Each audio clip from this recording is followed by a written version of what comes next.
The New Kingdom of Egypt, a time of imperial domination, massive temples, ridiculous amounts of battles, and slavery. The time in which they had a great influence in what would become Western civilization. But how did they become such an imperial force? Who were the Hyksos? And also, how did they become sclaves? All of that and more will be answered in this episode of the Human Saga. Long ago, in the 1800s before Christ, the Kingdom of Egypt, which was called Kemet at the time, reached the economical height of its 1200 years of existence as a state. Their agricultural booming was so good that it required extra manpower to properly exploit it, which motivated the current pharaohs of the 12th dynasty to invite people from the Levant to farm as free men as well, especially the so-called Canaanites, which would later be renamed as Phoenicians by the Greeks. And an important side note, until then, slavery was a minor part of the meritocratic and especially extremely fanatical society of Kemet. So no, the pyramids were not built by slaves, neither were all of the big religious monuments made until then, but rather by zealots. Some of these new people were the so-called Hyksos or Hyksos if you are like me and unfortunately were not born in a first world place like the United Kingdom of Great Britain and Northern Ireland. Why did I say the full name? Anyway, Hyksos is short for Hatshepsut. And I'm sorry if my ancient Egyptian also leaves a lot to be desired. A name that means rulers from foreign lands, and they were said to be from Asia, but remember that at the time, this term referred only to West Asia, as in the Levant, Mesopotamia, and so on, but we still don't know exactly where they were from. And you might be wondering, why were they called rulers? Well, you'll find out soon enough. Some of the towns and cities filled with these non-Egyptian people, to the point that the city of Avaris was mainly populated by Canaanites. Besides that, the forts in the southern border of the kingdom, which acted as a midpoint for the trade that came from Nubia, who called themselves Kerma at the time, were neglected by the pharaohs. So it's no surprise that, instead of remaining loyal, they simply focused in their trading affairs, becoming rich as they allowed the Egyptian colonies in Nubia to get their independence extremely easily. You see, the reason why all of this was going on is because the 13th dynasty that was ruling at the time didn't have much power over their kingdom outside of their capital in Ititawi. I finally learned how to pronounce that word. And since they wouldn't have much resistance, the Canaanites at Avaris revolted and started the 14th dynasty of Egypt, with Avaris as their capital. And when I said in a previous video that the time between 2000 and 1600 BC was the Amorite period of the Bronze Age, I really meant it. One of these new rulers was called Jakbim, which is an Amorite name. In 1650 BC, the previously mentioned rulers from foreign lands went at war with the 14th dynasty in Avaris, defeated them, and initiated the 15th as an exclusively Hyksos dynasty, earning their name. They brought two really good things to Kemet. First of all, stronger horses, at least compared to the donkeys that were mainly used during the Middle Bronze Age. Yes, you heard that right, donkeys. And also the chariots, which quickly became one of the strongest weapons in the armies of both sides. They adopted the customs and traditions of Kemet, becoming culturally unrecognizable from the original inhabitants, the same way the Amorites did in Mesopotamia, and they even interpreted the local deities as just a different name for the ones they already believed in. Thing is, they brought something else that I wouldn't say was really a good thing, but it was becoming really popular in Mesopotamia: the practice of slavery. Today's subject is slavery. And as they enslaved a fair amount of the Egyptian population, the 13th dynasty had to run away to the city of Thebes in the south, where they were replaced by the number 16th, who were now surrounded by enemies. Yes, there were like 5 different dynasties in the span of 100 years. That wasn't the first time it happened, and I'm pretty sure it wasn't the last one either. For most of the following 75 years, they endured famine, high taxes, and a very fragile peace with both of their neighbors. And it is widely believed that it was during this period that the sons of Israel, and Israel himself, he was a person by the way, arrived in Egypt, being accepted by the rulers from foreign lands. And according to the Bible, one of these pharaohs took a liking to the great Joseph, to the point of making him into his equal. And Joe is one of my favorite characters from the Bible, by the way. In 1580 BC, a Hyksos ruler will invade parts of Upper Egypt, getting dangerously close to Thebes. But he received the news that Avaris was facing a revolt, having no choice but to come back.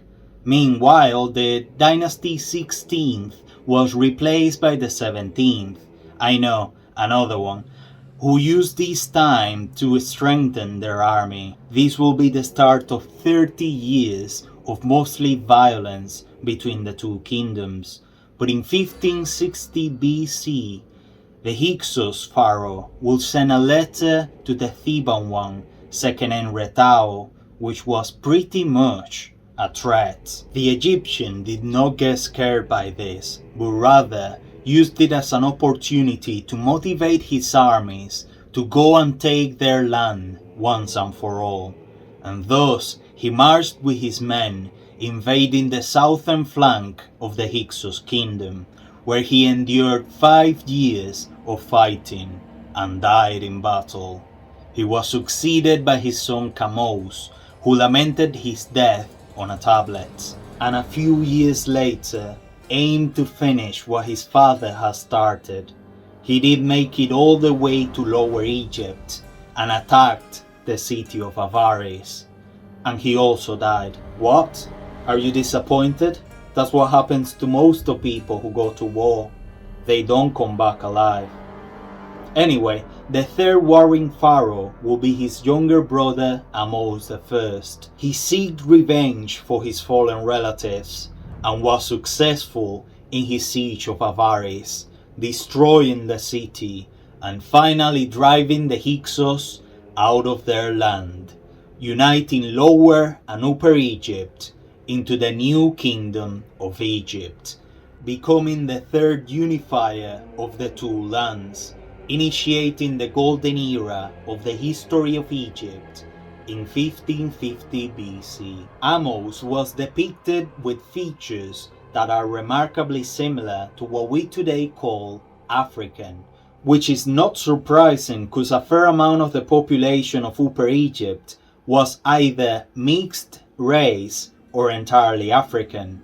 His unification, along with that of Mentuhotep II, the father of the Middle Kingdom, and Narmer, the father of Egypt in general, also known as the reason why all pharaohs wore a fake beard, is the third time in a row that an African pharaoh unified Egypt. I love how the history of this civilization is basically just the kingdom dying and respawning again. It's like the old kingdom and then the middle kingdom and then the new kingdom. It just keeps respawning over and over again. I am not a Afrocentrist, nor do I believe that Kemet means land of the blacks, but rather black land, referring to the fertile sediment of the Nile.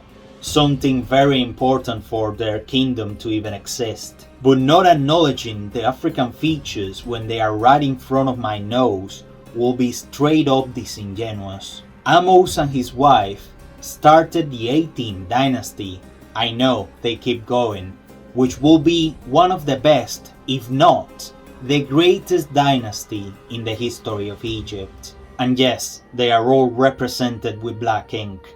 After what had been over a century of Hyksos rule, slavery, higher taxes than Spain, and violence, it's needless to say that the Egyptians were not interested in going through all that again. So new laws were put in place to prevent foreign rule from ever happening again. Slavery remained as a major practice in many parts of Kemet, but the Egyptians were not the ones enslaved anymore. It was the other way around.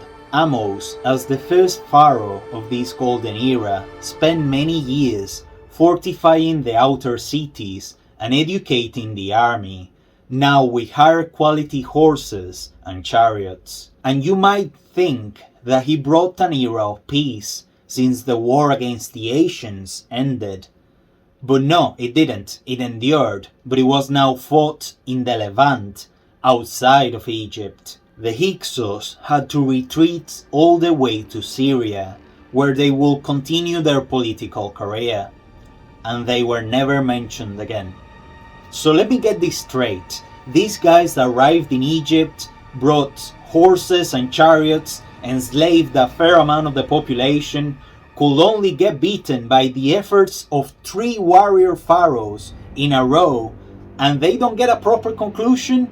I think that's some poor storytelling on the writer's part. But hey, everything else has been alright. Use some constructive criticism. We have yet to find out who the Hyksos were. Maybe they were just Amorites. I mean, they ruled over everything they touched. They were really blessed with the cheat codes of life. Are you thinking what I'm thinking? Yeah, they were the Jews of the Bronze Age. On a serious note, new research suggests that they might have been a mixed race of Canaanites, Hebrews, and Egyptians who originated in Kemet itself, so maybe looking for their origin wasn't the right thing to do.